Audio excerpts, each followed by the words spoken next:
It's the Business Daily right here on Trust Television. Now we go into our conversation for today. The issue around, of course, we're going to start with tax reform policy. And of course, there seems to be misinterpretation of the Nigeria recent tax reform and is fueling some price instability by creating panic, leading businesses to high prices arbitrarily under the guise of new taxes. A lot of concerns, and only recently, early this week, most banks send messages to their customers intimating them about the new charges on their fee.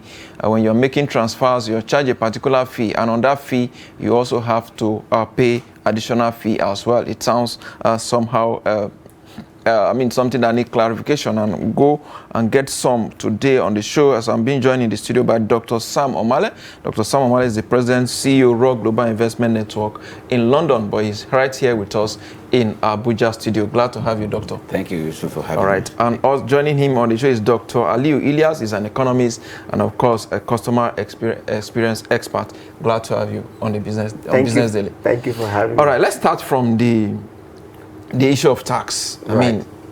I mean, paying VAT on a charging fee. How does that sound? Is that the way it is applied in London where you are? VAT simply means value-added tax, and it shouldn't be for banking services. I've never seen a VAT on any of my bank statements over the past 30 years. But South Africa doesn't have that kind of thing. No, South Africa does not have VAT on any, well, maybe one or two items. So VAT is a tax, and tax normally will increase cost of doing business. So for me, there are too many tariffs or commissions or fees charged by Nigeria already. In Nigerian banks, about 11 of them, if I can recall. Almost everything you do attracts a charge. And that charge, you're going to add 7.5% on it. So, yeah, so it's not something that encourages banking. It's actually going to lead to unexpected consequences, because if you are trying to deepen banking service, if you want to encourage people to do banking, this definitely is not one of the way to do it. People will begin to keep their money under the pillow now. And then that's something we should be looking at. Dr. Ali, do you share the same optimism? Right, I quite agree with him. Yeah, interestingly, it was said that the poor will not be taxed. It was said that tax is going to now be progressive, and from what we saw, I think yesterday someone just called my attention to it while I was in the program at LCCI Outlook for 2026, and Mr. Taiwo Oyedele was there too. So I decided to prompt that question immediately, because I told the person that, can you please send me the SMS so that I can send, so that I can get more clarification. Unfortunately, immediately presented, they said they cannot answer any question, which is not good, because there should be feedback. However, I tried to probe further to know why. Ordinarily, I pay VAT on contract. And so I don't wonder what's contract between myself and bank that I'm now actually have to pay.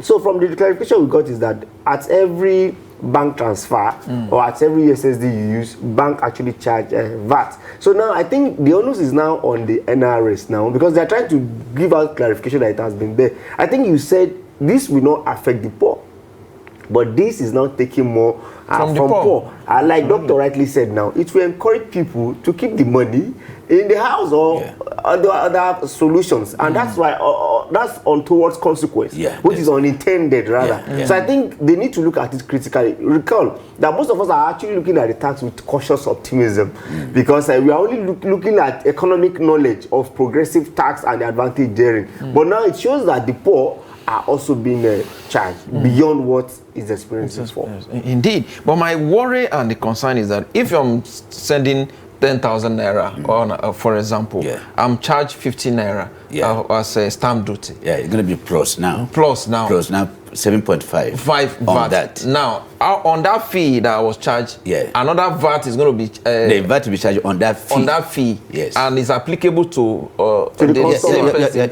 customer. Yeah, so it has increased. That sounds strange. Yeah, so your cost has actually increased by 7.5%. I mean, that's what it means. A bank charges maybe 10 naira, 7.5 of it, about 75p or Kobo, right? Kobo, yeah. It will be added now to that 10. That's what it is. So the explanation they try to give is that, oh, it's not on the amount or your depot that's left. No, but I'm paying a charge, a fee already, because I've complained also that all the time that there are too many charges and fees transacting business in Nigerian banks. I mean, when I started banking many months ago, many years ago, the charges we were giving was just COT, commission on turnover. That's the only charge we were charging people. But now there are all kinds of charges, too numerous to number, about 11. Looking at Central Bank's guideline policy on tax, on commissions and this is actually making banks to be lazy. That's my point all the time. Banks in Nigeria don't have to do their core banking business of intermediation. They can just live by commission and fees. And that's my fear is. That's terrible. And then, Dr. Aliyu, what about implication of this now on the financial inclusion effort of the government? Thank you. You just took it from my mouth. I think the cumulative effect of it is what we should be looking at. Because cumulatively, that means within a year, I must have traded off a lot of money going to the tax. So, and that would have a problem of inclusion, because people are trying to come to the, and you told us that there will not be increase in tax. You only expand the tax net. That's the language. But now there is now increment in what you actually pay. So what I'm actually paying now is going to go beyond what I'm. And you rightly know, every now and then Nigerians use USSD to transfer money. Because that's the inclusion we're talking about. You are able to design a platform for Nigeria to transfer money without using internet. But now you are now bringing a tax again to tax Nigeria. That means you are actually discouraging us. And if you look at the economy generally, our major problem is the problem of disposable income. If you even looking at demand side now, people don't have much money to actually demand for things. Now you are actually taxing people. So between a period of a month, if I had carry out 30 transactions, calculate the money cumulatively, you know that I've actually traded off. So I think government needs to do more, because like he rightly said, most of our banks don't do the real job. By the time we saw is it TSA or what have you, that makes a lot of banks in Abuja, go to Broad Street in Lagos to do the real business, we were happy. But if you look at it now, even at when Nigerian economy is not doing fine, you see that banks is declaring massive profit. Somebody was telling me that they will not meet up the new capital. I said they will meet and go beyond. Go and check now how many of them actually meet it. How many of them are coming together? No, none of them that are really coming together, except those ones that had issues before. So I think government need to do more to make sure that Nigeria have the power to purchase. Disposable income is increased. Demand power is increased. If not, all this problem, and it's not too late to reverse. I think they need to look at it critically, because it affects masses. Cumulatively, it's a huge amount. It is indeed. I agree with you, Dr. Omale. In terms of tax on consumption, that sounds strange as well. I'm sure from where you're coming from, it sounds strange. You'll be wondering, why taxing consumption? If the consumption is luxury, if it's something that is, tax the rich, something like this, or we call sin tax. If it's sin tax are things that you are not supposed to be engaging in, like alcohol and all that, if it's limited to that. But I'm not sure in Nigeria there's any discrimination about tax, because I'm not sure I saw this before, Dr. But I look at my bill 2 days ago, when I had ate in a restaurant, and there was a VAT on food that I ate. And I said, But there's an argument that food is exempted. Exactly. This is the contradiction, because I listen to them. They say food, I can mention the transport, they are actually exempted. So wouldn't know, maybe they are looking at that restaurant now as a luxury. I wouldn't know how they classify it. And that's why I have problem with Mr. Tawedele being the only one actually speaking, because I find it difficult that we have committee. Why is no one else is talking? Why is it only him that is everywhere talking? Doesn't mean that those people are there and do not have capacity, or is only the one that can say the right thing? I want Doctor to land on his point there. So if the VAT is on what we call sin, there's something we call sin tax. That sin tax, there are some taxes that are deliberately out to discourage people, consumption. like sugary sugary items, alcohol. That's the area that tax to discourage people from buying. But no, going to eat a goosey soup in a restaurant and I'm being charged. It's not. It's something I don't. I mean, I don't normally look at mine, but I just looked at it and said, oh, there's VAT on the food I just ate. I mean, that should not be good. That should not be good. That sounds, that doesn't sound good. We hope that Taiwo, you did like you rightly said, is the only one explaining. He's the only one explaining. We hope you come out and explain to us is going coming to better. Exactly. Let's also look at the implication of this on operational costs. When you're charging businesses, even individual, as high as it's been, we're discussing it here, what implication do you think it will have operational costs and, I mean, to the larger economy as well? Let's look at it from small businesses. Small businesses is over 60, employ over 60 classes of, people, over 60% of Nigerian workers. So if you look at it critically, that simply means there's a problem. Because, we are trying to, having look at the MPR, look at the interest rate problem, looking at the problem of capital, and now the little one someone actually had, you have to also pay such level. So it's going to discourage even the GDP itself because, it's cumulative. When you see the output of people, the effort of people. But now people have now caution. People are now cautious because we look at it, everything you want to do, you have to calculate it. How much is it going to be a trade-off? If the trade-off is way more than the profit itself, you rather not do that business. And that's why you see that most small businesses are not actually engaging because we think until we have the clear way, perhaps the little money we have, let us go and put it in the bank and also collect that interest instead of me, trading off such a profit. So I think it has overall effect on it, and I think the Minister of Finance should also look at it critically and call them that all these taxes need to be reviewed as expected. Indeed. The idea of this tax is to make more money available to the federal government and, of course, by extension, the state government. But the concerns Nigeria are actually raising is the fact that they are not enjoying social amenities. Yeah.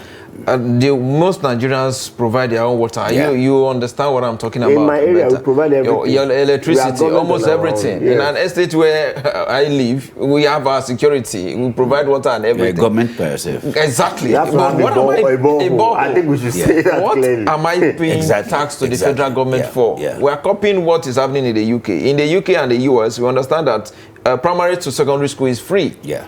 But it's not the case here in Nigeria. Yes, it's a legitimate question to ask. What I do with these tax revenues? It's a legitimate thing to ask. But like I said, tax discourages production because it raises the cost of production, and of course with the consequence of companies closing down and therefore unemployment increasing and all that. It's a chain reaction that comes from this and. There's a reason why there are some places that are designated as tax havens. People liberalize, like in UAE, there's no tax. You just come, start a business and guess what? People pour in. See, taxes discourage investors because no investor wants to come to a very heavily taxed environment. So taxes are normally reduced or eliminated to encourage people because the more there is production, there's business, the more employment to be available, and those people can pay taxes. But this one, the way they're taxing everything available, it's going to be has a negative impact on our economic growth. That's for sure.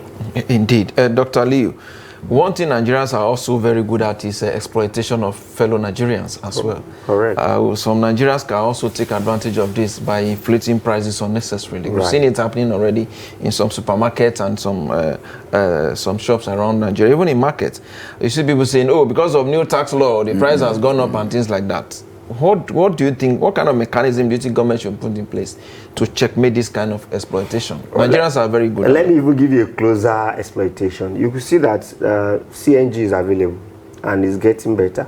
I don't know if you have bought a vehicle and the vehicle say, because I'm using CNG, let me reduce your transportation. Pretty difficult in a country like Nigeria. Absolutely. The fact is that everybody wants to take advantage of the next person. Especially, in fact, if you look at business itself, if not well monitored, they want to maximize profit. The only way is sensitization. I must tell you, the level of sensitization on this tax is very poor. I was thinking, we will take over it and try to create or NRS that have the luxury, the money to actually sensitize people until we come out and educate people that there is no tax on this, so don't allow anybody to actually charge you on a particular tax. I think that's so the major thing government should do is education, public awareness, and we are not. That's why I said it's appalling that we only see time we only communicating. But how about others? How about even NRS itself? Yes. What are they doing to tell us that no? We do not say we should tax you on this. So food, like he rightly said, food is tax exemption. Nobody should tax you because you would have raised question at that point that okay, government said this and you are contradicting our government. There is no sensitization to that level. So I think it's important they come up with a different language, different way of educating people on this tax. Indeed, different form of education, and government keeps saying they keep educating the people, creating more awareness for Nigerians to know how this thing is managed. But the issue here, and my worry is, this is causing price instability. Like you rightly pointed out, you went to a restaurant to eat and you are being asked to pay VAT. Is it out of ignorance or, form of exploitation? Well, it can't be ignorant because I'm sure they know. The bigger problem is, what is the system of VAT administration? How do you monitor the company? Do you remit them to the government? Some people could just be collecting that VAT and they are now distributing to the government. So that's a very critical point. Who manages the VAT? Because you are supposed to be on an annual basis or even on regular basis to be returning back that VAT to government. I can see in Nigeria that kind of thing may not be happening. People can just put VAT on the item and they are not even VAT registered. Are these companies VAT registered? Because if I'm running a company, I'm not VAT registered, you don't know I'm on your radar, but I'm collecting VAT and not remitting to government. So it's a whole lot of, I'm not sure the level of preparation that have been put in place before this are taken place. Because Nigeria will always rush into policies. Policy, we don't understand the policy yet, like Doctor was saying. We have not explained this to the public. There's no consumer education. There's no explanation of things, and we go into it. Therefore, people can exploit that situation and putting VAT on anything. And they say VAT, but they are not VAT registered. The government does not recognize them as VAT registered companies or entities. So whatever VAT they collect is part of it is given to them. So this needs to be thoroughly explained to the general public, and otherwise there's going to be an exploitation. And of course there is already going on. Yeah, going on. But what advice do you have for the government with regards to the kind of infractions and the complaint that we're having from the people? What do you think government should do in this regard, or the tax reform committee itself? What do you think they should do at this point? It's across the board. There's so many institutions in this country, institutions that are established with definite mandate, definite role to play, exploit, or the managers of these institutions exploit it for their own individual interest. That's the problem we have. If not, there are good policies, there are institutions that are set up, but the operators or the managers of these institutions exploit or use it for their own, therefore becoming stronger than the institution. Until the institution becomes stronger than the managers, we are going nowhere. So that's the general point. What government should do straight away is to ensure that the institution is bigger than the managers. But the reverse is the case now. So you respect the man more than the institution. Absolutely. The operators more than the institution. But if the institution, for example, road traffic or any of this is stronger, you obey the traffic light before anybody even stops you. But you are more afraid of the traffic warders who are just stopping you anyhow and extract money from you. So it's and so to deal with the VAT, because there's lack of understanding of most of the things. So operators will exploit it for their own selfish benefits. Dr. Aliyu, one of the problems we have is the issue of distrust between the government and the people. A lot of explanation were given prior to the implementation of this policy.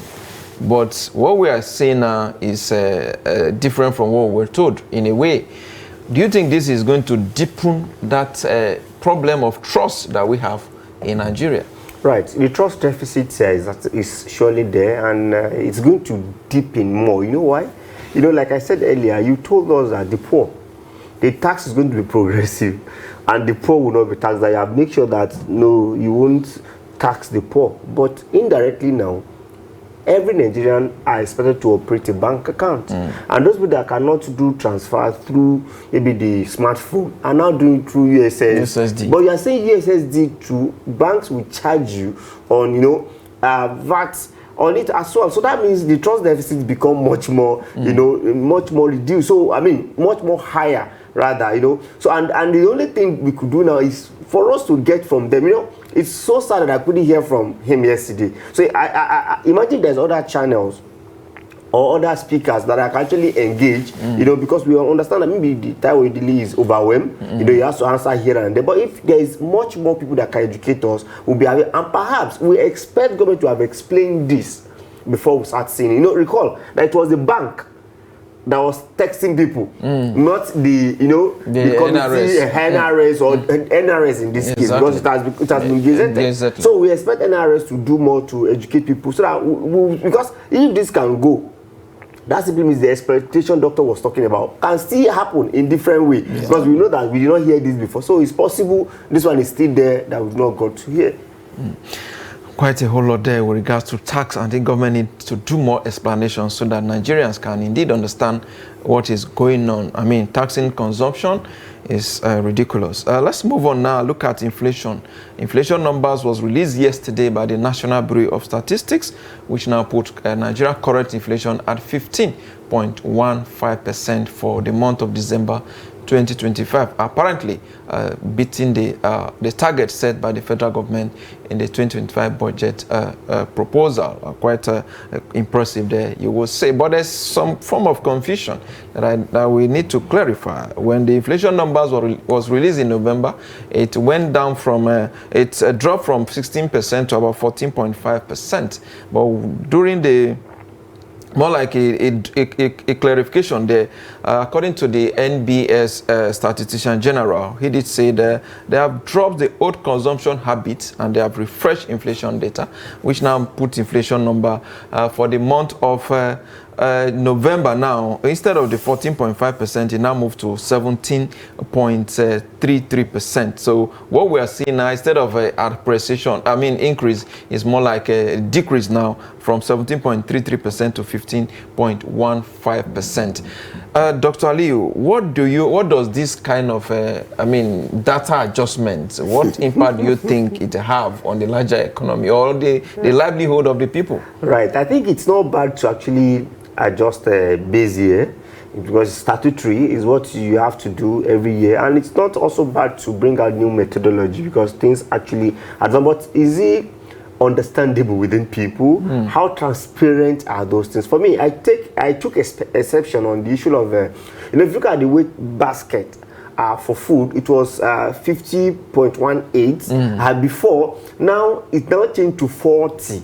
We wonder, if you look at the basket itself, food component is always the highest. I don't know why this time around we now bring it down and increase service area, which is a serious problem. Then they also have issues. Perhaps because of the contribution of service sector to the GDP. The ideal thing, are we supposed to have, that's the contradiction, are we supposed to even have service sector leading in GDP ordinarily as a Nigerian country? We're supposed to have agriculture. After agriculture, we have to have industry. Should be service sector should take back seats. Because, and that's how we have a functional economy. So if you look at it, the level of transparency is a problem. If you also look at the items from 734 to 940 something, we have to look at all those things holistically. I recall the agitation was high 3 days before the release. The Statistician General was calling meeting, engaging people, because he knew that this is going to spike to what we're seeing. This is reflecting some fears that, are you sure this inflation that comes down is not skewed? That's another problem of trust deficit, because it's supposed to be open. Why is it that is now you are recalling that you should change from 2009 to 2024? These are the things we must, so they must come transparent. And some of us have issue with their methodology. You look at the methodology of unemployment. They are saying that if you work a week, that simply means you are employed, and you are now giving us 4.5. If you notice, since that day they released that report. Up till now, we there's don't no have new- any yes, revised there's no new data. report. Because that Absolutely. simply means they are keeping something. And we don't really that. How can you say Nigeria unemployment level is 4.5%? That's not just correct. Yeah, absolutely. Doctor, this is another issue of trust deficit that we're talking about. I mean, when you are reversing the CPI, it's a reverse downward. According to them, they say they want to change. The consumer habit has changed. That the way we're consuming before is not the same way we're consuming We don't now. have more money again. Why? Because you have no money. Purchasing power. Exactly. Yeah, Because purchasing power, Nigerian purchasing power has dropped. In fact, we are eating less now. Okay. But the CPS, the NBS is telling us that inflation is dropping at the time that Nigerians cannot even afford to eat food. Well, there is reality versus theory. What they are giving to us is what they are calculated, but is that the reality on ground? Is that the reality on ground? Do you have enough? Is your purchasing power increasing or decreasing? The reality is decreasing. Is the cost of items rising? That's the reality.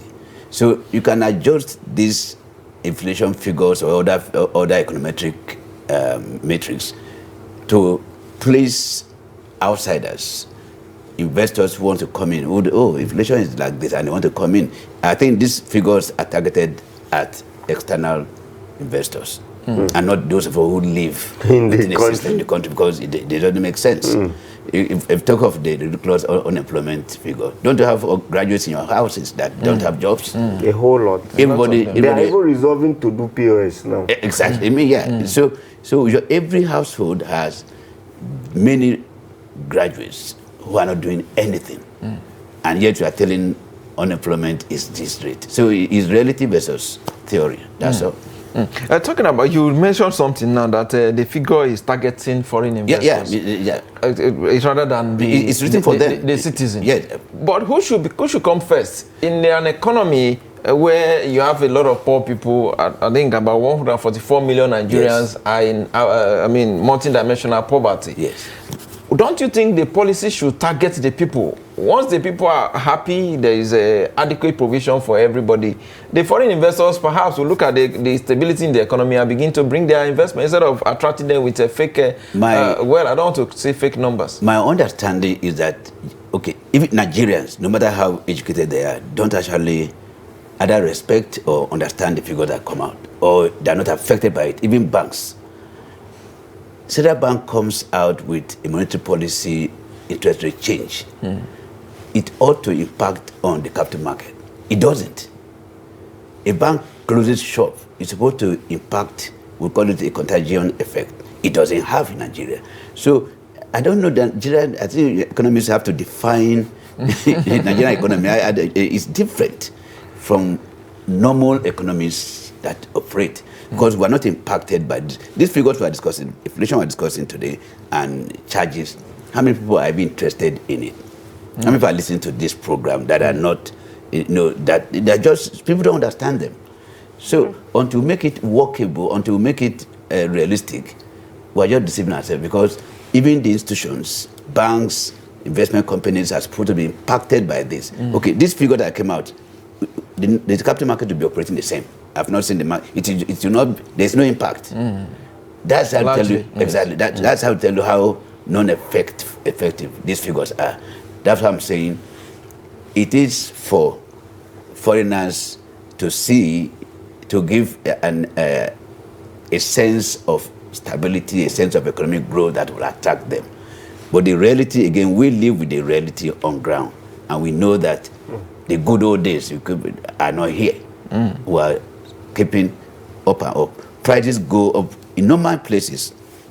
There are factors for increase. There are factors for pricing. You don't know how things are priced in this country. You don't know how the houses are priced. You don't know nothing is scientific. There's no structure. There's no structure. There's no scientific measurement of pricing the stocks, of pricing the housing stock, of pricing anything. Well, so we're in this bubble of confusion. And until there's a lot of work to be done. Indeed, a lot of work to be done. A doctor says something, Dr. Aliyu. He said, we're trying to ban these figures for foreign investors.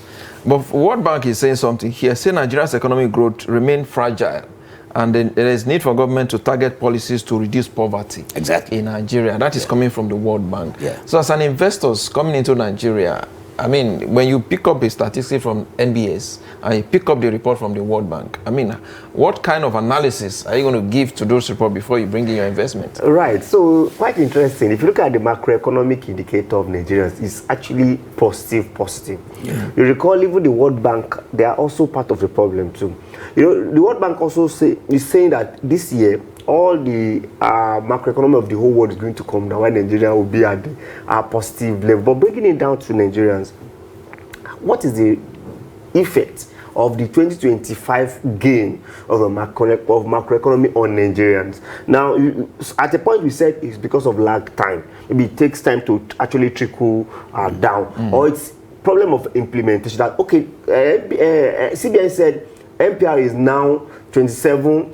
And the corridor, that's basic corridor is minus 50 plus 400. We're not saying that, okay, this is also a positive one. Because if you look at it, it also brings it down below 27% in reality. If you look at the asymmetric corridor, how has it affects Nigeria? That we have not seen reflecting. Exactly. You know, if you go to borrow money, are they going to reduce it beyond the 27% that is mentioned, which we know that on reality is supposed to be maybe 26.75 or so. So these are the problems we are seeing. So, and the fact remains that if you look at the whole world economy, let me answer Dr. directly. The essence is welfare and better life for people. So any policy you are bringing, that the trade-off, that people that are worse off are better than the people that are better off, is not a good policy. It's as simple as that. So government must now go back again. Because I saw they created one, I forget the acronym, in the Ministry of Trade, where they call it that how the inflation can actually have positive effects. There's a name they call it.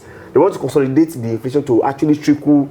Now, I'm sure they have seen it that all the big numbers we are seeing, everything is coming down. It has not actually reflecting people. And what's the problem? The problem is the purchasing power, demand power is not actually there. Because of two things, the transportation. Have you noticed that every other thing is coming down? Transport has not coming down. Have you noticed that everything is coming down? Cost of fertilizer has not actually come down. Even cement. So how does it really reflect on better materials? So these are the problems. So God was, like he said, theory versus what? Reality. Indeed. There's something he mentioned, Doctor, I want you to pick it up from there. He talked about any policies that you are implementing that is not favoring the large number of people.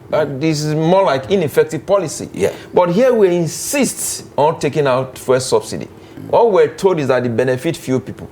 But when it was taken out, we saw the reality that millions of Nigeria, over 200 million of Nigeria are affected.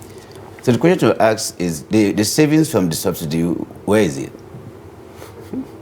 Because that what we're the savings from the large people were few people who were stealing this money. Well, that okay, we're going to take it from them, and now we're going to build roads. We're going to. They should be. I mean, I should tell them what. I shouldn't tell them what they should be using. The savings should be done to develop our infrastructure. If the infrastructure is developed, the cost will go down. If the road to Lukoja, the road to this place is good, transportation will come down. If the vehicle, so what have they done with the savings they got from the subsidy? And sometimes you keep hearing the subsidy is still ongoing. So we don't, the fact that we don't have information, the thing that makes Nigeria to go into the grey book or into bad books is information. Once there's lack of transparency of information, they don't trust you. So we have to be clear that government is set out to solve problems. What are the problems? Hunger, shelter, transportation, health, education. That's government solve problems. That's why you are set up. That's why government is supposed to solve problems. So you campaign to go into government to solve problems. But when you come in and the problem is actually expanding, then it's a failed government.